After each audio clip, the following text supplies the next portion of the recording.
After Patrick Ewing played 40 minutes in Game 1 of the NBA's Eastern Conference Final and the Knicks beat the Pacers, Indiana head coach Larry Bird said he was sick and tired of hearing about Ewing playing hurt. Bird said if his center, Rick Smits, played 40 minutes, he wouldn't be heard from again for 2 years. Now, while that line was funny at the time, nothing funny now, as Ewing was hurt and is now done for the year due to a partial tear in his left Achilles tendon. Now that Ewing has had a night to sleep on a situation, he's not happy about his present, but he does plan on doing what it takes for his future to play again next year. You know, I want to be on the court. If this was going to happen, I would have rather it happen early in the season where, you know, I could come back, you know, for the playoffs. But that's life. Obviously, I was disappointed, but not for myself, but for Patrick. Felt very badly for him. I continue to feel for him. But, you know, today is about moving on and getting back on track. You can't lose Patrick Ewing off your team and be a better team. You know, Patrick's a tremendous player for us.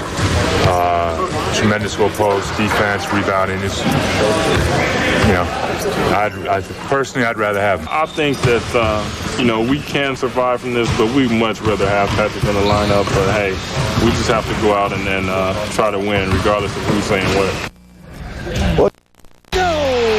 Patrick Ewing had an open look at the buzzer, and the Indiana Pacers have evened up the Eastern Conference Championship Series at a victory apiece. Brent Musburger with the call last night on ESPN Radio. Ewing's season is over. The Knicks center laboring in pain with tendonitis throughout the year, still giving his team over 31 minutes a game in the playoffs, partially tore his left Achilles tendon last night in Indianapolis.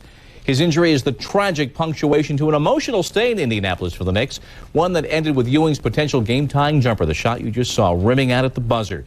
The Knicks return home. The Eastern Finals tied 1-1. The next game is Saturday. Ewing will have his left ankle and foot in a walking cast for 6 weeks and then have another MRI. Ewing felt a tearing sensation in his ankle last night. I feel badly for Patrick Ewing. I've been with him for 10 years. I know what he stands for. I know how much he's put into it. I'm disappointed for him that all he sacrificed this year playing through pain, how hard he worked to come back from his wrist injury, how much he was willing to do extra just to get himself on the floor to give us a chance to win. I'm very disappointed for him. Replacing the irreplaceable. We're going to be in that predicament. I don't really, I don't care that he has not actually won a ring. He is a champion to me. So I'm going to feel sorry for the Knicks. The league's elite team. Flirted. Unfulfilled promises. Ewing surrounded. 2 seconds to shoot. He drives. He shoots. He missed. He missed. He missed. Seasons ending with regret. Every year. Wait till next year. But now more than ever, next year seems such a long way away. Could this indeed be the end of the Ewing era? Locker room, everybody felt bad.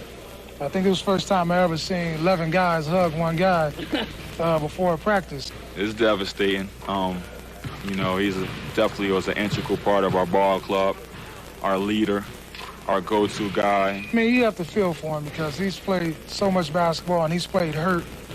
You know, especially the entire season. For it to come to an end like this, it's tough. I'm still a part of this team.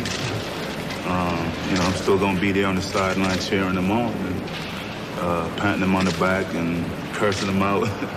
Just doing, you know, whatever I have to do to help the team win. The 14-year veteran who has reached the NBA Finals only once in his career had a single message for his teammates. I feel very confident in my teammates. Matter of fact, I told them that, you know, right before practice started, that, you know, I believe in them, for them to go out and give me my ring. That Ewing has been out before is the one positive the Knicks can take from his absence. They beat Miami in the first round of last year's playoffs with Ewing in street clothes. And in Game 2 against the Pacers, New York outscored Indiana by 17 points when Ewing wasn't on the floor. We played in stretches without him, so we're pretty much used to it, but not to the caliber of playing against an Indiana